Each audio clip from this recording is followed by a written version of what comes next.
The wing, of course, is one of the most essential parts of the airplane.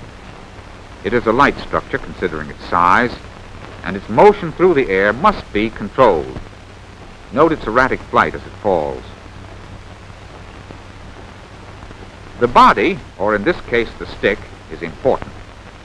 We fasten the wing on the stick so the center of weight and center of pressure of the air action are at the same point.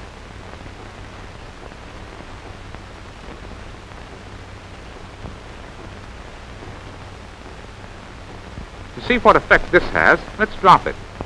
One factor of control has been established, the relation of center of air pressure to center of weight. If we try to make a glide, you will see it doesn't know quite which way to go. More control is required.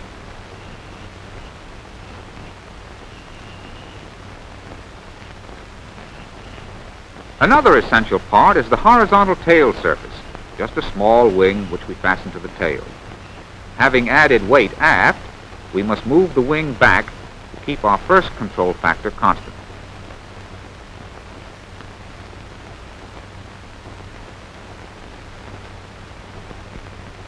Testing the model in a glide, we see that longitudinal control has been established.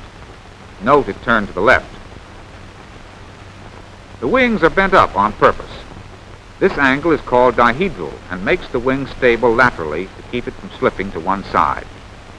You might say, makes it fly in a groove. For directional control, a rudder is required. We place it at the tail, adjust it to make the plane turn right. Weight again has been added, so we move the wing back to keep our weight and center of lift relation constant. The center of weight is located at approximately the 30% point on the wing chord. We glide it,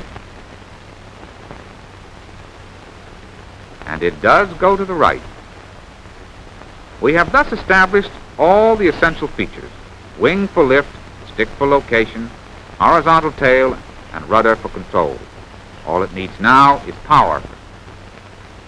In this model, the rubber band motor, when wound, turns the propeller. It is complete in all essentials and should fly. Let's see if it will. Yes, and it does a very good job of it. Design of the various parts determine the type of flyer we will produce.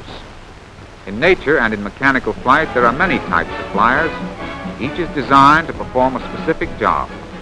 The size of the wing, its shape, and the power of the engines are the main controlling factors.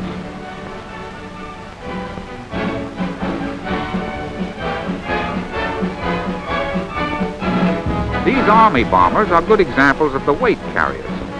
Their four 1,200 horsepower engines will speed them along at 250 miles per hour.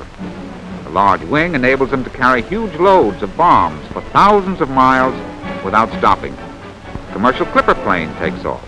It carries 42 passengers plus a crew of 10 and several thousand pounds of mail and express. They must carry lots of weight to make them commercially practical. These types are now flying on regular schedule across both the Pacific and Atlantic Oceans. They are the modern Clippers, Clipper ships of the air, and they carry the United States flag to the far corners of the earth.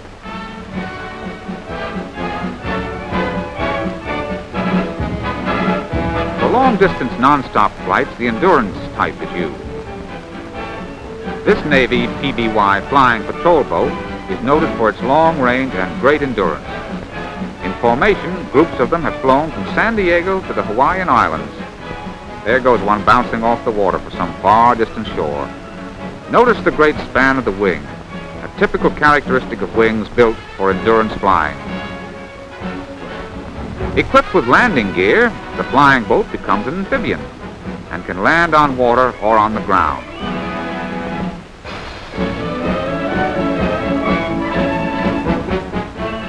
The wheels can be retracted or pulled into the hull. Note the wells for the wheels in the side of the hull. Howard Hughes made this endurance flyer from a commercial type of plane. This is the plane he used on his famous 3-day round-the-world flight. This modern pusher is a fast attack bomber. Its two powerful engines push it along faster than 300 miles per hour. Modern pursuit planes combine speed with acrobatic characteristics. They are designed with relatively little wing and a great amount of power. Their short, stubby wings allow for extreme maneuverability.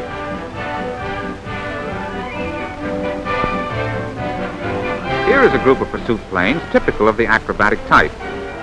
They must be able to do all the tricks in flying: dives, loops, spins, and rolls. Notice their short, stubby wings. These planes have power enough to climb with great speed and maneuver rapidly. Takeoff in formation is common. Gets more planes into the air faster.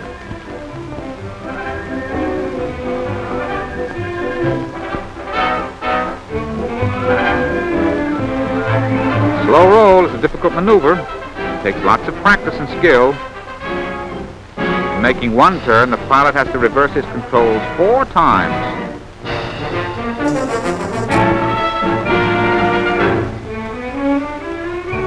Now, let's dive back to our models.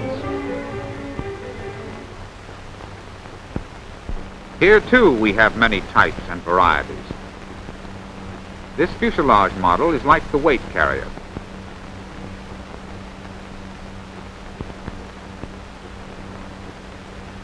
It is rather heavy and has a large wing. Also, a lot of power in its rubber band motor. Will it fly? Certainly. Let's try it. A nice flight and a perfect comeback.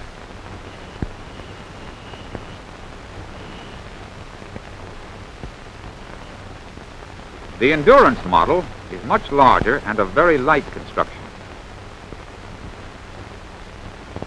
In fact, it weighs less than 1 ounce. The long, narrow wing with short chord gives it a high aspect ratio.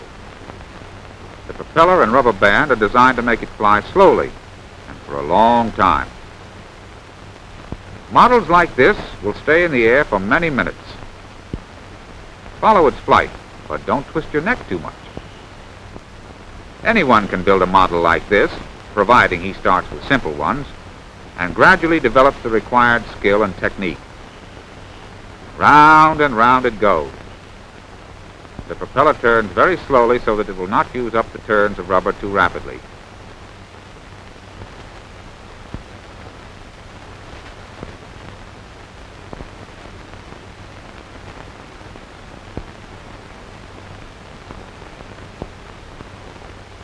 Being perfectly trained, it comes back all safe and ready for another flight.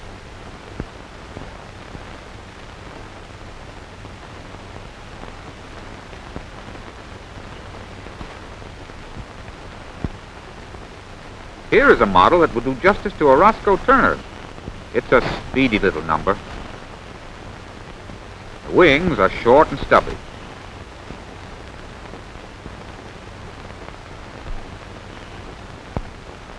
The motor, strong and powerful.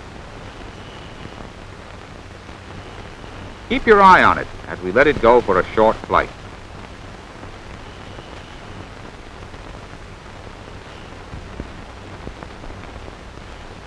We won't bother to get it back now. Let's look at still another type, the Acrobat. This little fellow knows all the stunts. Loops, spins, spirals, and dives are its specialty, and it's full of surprises. Each flight is a test flight. I wonder what it'll do this time. A loop, another one, more, then a spiral, and right back for more. Some fun. Will it do it again? You see, models are more than mere toys. With them, we have demonstrated why and how the airplane flies.